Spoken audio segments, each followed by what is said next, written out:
Friends welcome to care साथी। तो ये है न्योप्रेस AM टैबलेट, जिसके बारे में इस वीडियो में हम जानेंगे कि ये दवा किस काम में आती है, इस दवा के क्या उपयोग हैं और इस दवा के उपयोग से क्या फ़ायदे होते हैं और इस दवा का कैसे इस्तेमाल करना होता है और इस दवा के क्या साइड इफ़ेक्ट्स हो सकते हैं और ये दवा कैसे काम करती है। तो आप लोगों को इस वीडियो से न्योप्रेस AM टैबलेट के बारे में पूरी जानकारी मिल जाने वाली है। तो आइए सीधा वीडियो के टॉपिक की तरफ बढ़ते हैं और बात करते हैं कि ये दवा किस काम में आती है।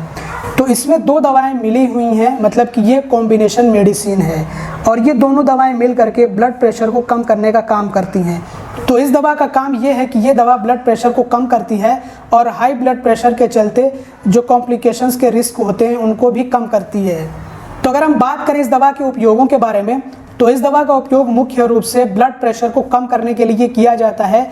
जब ब्लड प्रेशर हाई हो और किसी एक दवा से ब्लड प्रेशर कम ना हो रहा हो, तो ऐसे में ये कॉम्बिनेशन मेडिसिन, मतलब कि इसमें दो दवाएं मिली हुई हैं, तो ये दवा दी जाती है। तो इस दवा के इस्तेमाल से ब्लड प्रेशर कम होता है। तो अब बात करी जाए इस दवा के फ़ायदों के बारे में, तो इस दवा के काफ़ी सारे फ़ायदे हैं, क्योंकि जो हाइपरटेंशन यानी कि हाई ब्लड प्रेशर होता है, इसको साइलेंट किलर कहा जाता है। अगर ब्लड प्रेशर लंबे समय तक बढ़ा रहे और ऐसे ही बना रहे, तो ऐसे में इससे काफ़ी सारे कॉम्प्लिकेशंस हो सकते हैं। हाई ब्लड प्रेशर के चलते हार्ट अटैक का रिस्क भी बना रहता है, इससे हार्ट अटैक का भी खतरा बना रहता है और साथ ही साथ इससे किडनी फेलियर का भी खतरा बना रहता है, किडनी ख़राब होती है या फिर किडनी के फंक्शन में कमी आ सकती है। इसके अलावा हाई ब्लड प्रेशर के चलते ब्रेन स्ट्रोक का भी खतरा बना रहता है, क्योंकि ये जो हाइपरटेंशन होता है, हाई ब्लड प्रेशर होता है, इसके चलते एक तो नसें संकीर्ण होती हैं, क्योंकि नसों में जो प्लेकिंग होती है वो बहुत ही तेज़ी से होती है। प्लेक यानी कि जो गंदगी होती है वो बहुत ही तेज़ी से जमा होने लगती है और इसके साथ साथ नसें फट भी सकती हैं और उसकी वजह से फिर जो है ब्लॉकेज का भी खतरा बना रहता है, उसकी वजह से क्लॉटिंग का भी खतरा बना रहता है। तो अगर ब्लड क्लॉट हुआ तो ब्लड क्लॉट के चलते हार्ट अटैक भी हो सकता है, क्योंकि ब्लड क्लॉट अगर दिल की किसी नस में जा कर के फंसा तो उसकी वजह से हार्ट अटैक होता है, और अगर ब्रेन की किसी नस में हुआ तो उससे ब्रेन स्ट्रोक होता है, और किडनी की किसी नस में फंसा और वहाँ पे ब्लड सप्लाई अच्छे से नहीं हो पाई तो किडनी के फंक्शन में कमी आ सकती है, किडनी फेलियर हो सकता है। और वैसे भी हाई ब्लड प्रेशर के चलते दिल की बीमारी का खतरा बना रहता है, ब्रेन स्ट्रोक का खतरा बना रहता है।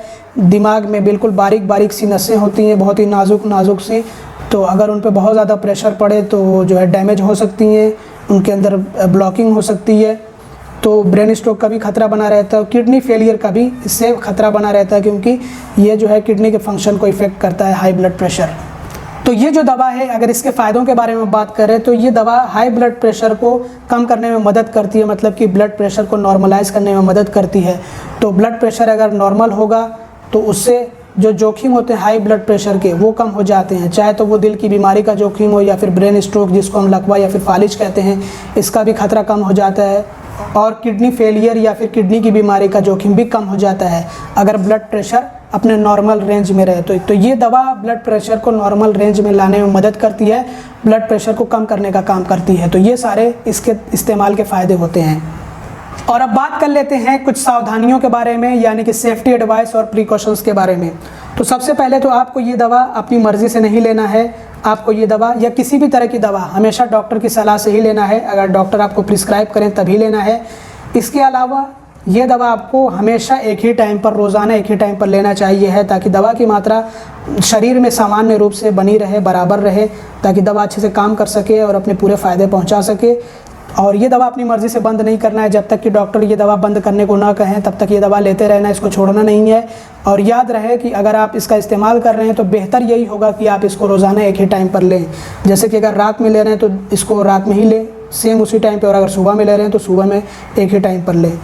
इस दवा के इस्तेमाल के साथ साथ लाइफस्टाइल में चेंजेस भी ज़रूरी होते हैं, तभी जा कर के ब्लड प्रेशर कम होता है।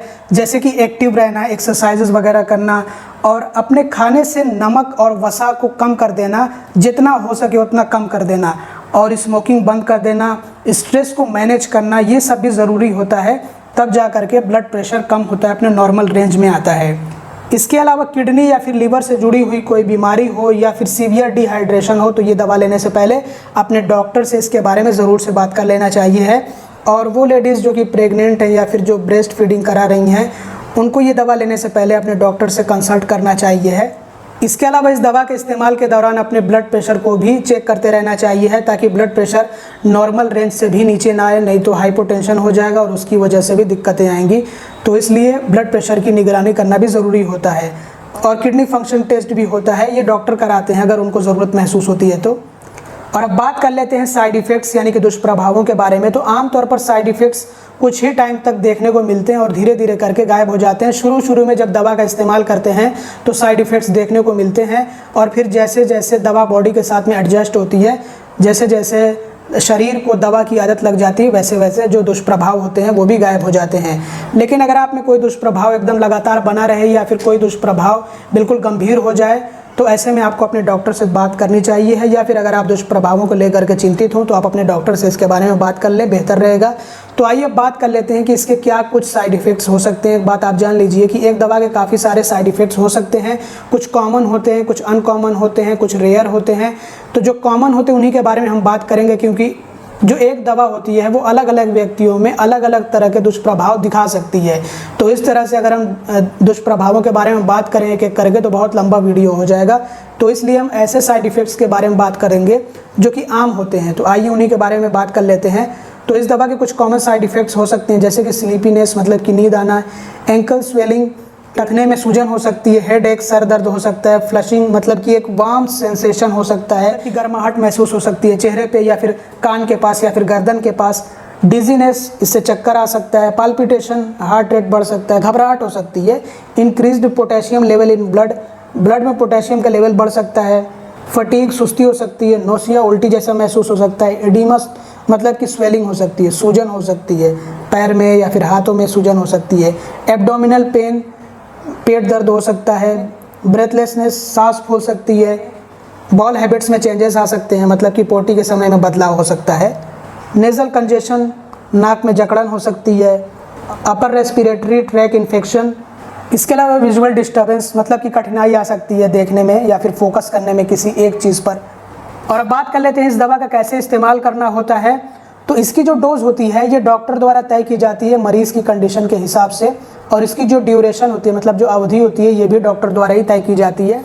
तो क्योंकि ये टैबलेट है तो टैबलेट पानी के साथ में निगलना होता है, और आमतौर पर इसको रात में एक टैबलेट लेने की सलाह दी जाती है, मतलब 24 घंटे में एक बार ये दवा लेने की सलाह दी जाती है। अगर किसी का बीपी फिर भी कंट्रोल ना हो रहा हो तो हो सकता है कि 2 टाइम पर लेने की सलाह दे दी जाए डॉक्टर द्वारा, लेकिन आमतौर पर यही देखा जाता है कि बस एक बार रात को सोने से पहले ये दवा लेने की सलाह दी जाती है, या फिर हो सकता है कि किसी को सुबह में ये दवा लेने की सलाह दी जाए डॉक्टर द्वारा, और इसको खाने के बाद लेना ज़्यादा बेहतर होता है। और अब बात कर लेते हैं कि ये दवा कैसे काम करती है। तो इस टैबलेट में 2 दवाएं मौजूद हैं, एक तो है लो सार्टन पोटेशियम और दूसरी दवा है एम्लोडिपिन। जो लो सार्टन पोटेशियम है ये 50 mg में है और एम्लोडिपिन है 5 mg में। तो ये दोनों ही दवाएं मिल करके ब्लड प्रेशर को कम करने का काम करती हैं। तो इसमें जो लो सार्टन है ये एक एंजियोटेंसिन रिसेप्टर ब्लॉकर है जिसको शॉर्ट में ARB कहा जाता है, और जो एम्लोडिपिन है ये कैल्शियम चैनल ब्लॉकर है जिसको कि CCB कहा जाता है। तो इसमें जो दवा लो सार्टन है ये एक एंजियोटेंसिन रिसेप्टर ब्लॉकर है, एंजियोटेंसिन रिसेप्टर को ब्लॉक करती है ये दवा। और एंजियोटेंसिन रिसेप्टर जब ब्लॉक होता है तो इससे क्या होता है कि नसें संकुचित नहीं होती हैं, जो ब्लड वेसल्स और आर्टरीज होती हैं वो संकुचित नहीं होती हैं, सिकुड़ती नहीं हैं। और जब नसें सिकुड़ेंगी नहीं, संकुचित नहीं होंगी मतलब श्रिंक नहीं होंगी, तो ऐसे में वो वाइड होंगी, खुलेंगी, या फिर आप कह लीजिए रिलैक्स होंगी, और उससे आराम से खून बह सकेगा, पास हो सकेगा। तो इससे ब्लड प्रेशर कम होगा, इससे अपने आप ही जो प्रेशर पड़ेगा आर्टरीज और ब्लड वेसल्स पे वो कम हो जाएगा। इसके अलावा इसमें जो दूसरी दवा है CCB मतलब कि कैल्शियम चैनल ब्लॉकर, जो कि एम्लोडिपिन है 5 mg में, ये दवा क्या करती है कि ये हार्ट को एक तरह से रिलैक्स करने का काम करती है, आराम देने का काम करती है, हार्ट रेट को ये दवा कम करती है, दिल की धड़कन को ये दवा कम करने का काम करती है। तो दिल पे जो दबाव पड़ता है वो भी कम हो जाता है और इससे ब्लड प्रेशर कम होता है। तो ये दवा इस तरह से ब्लड प्रेशर को कम करने का काम करती है कि ये हार्ट रेट को कम कर देती है और दिल पे पड़ने वाले दबाव को कम करती है।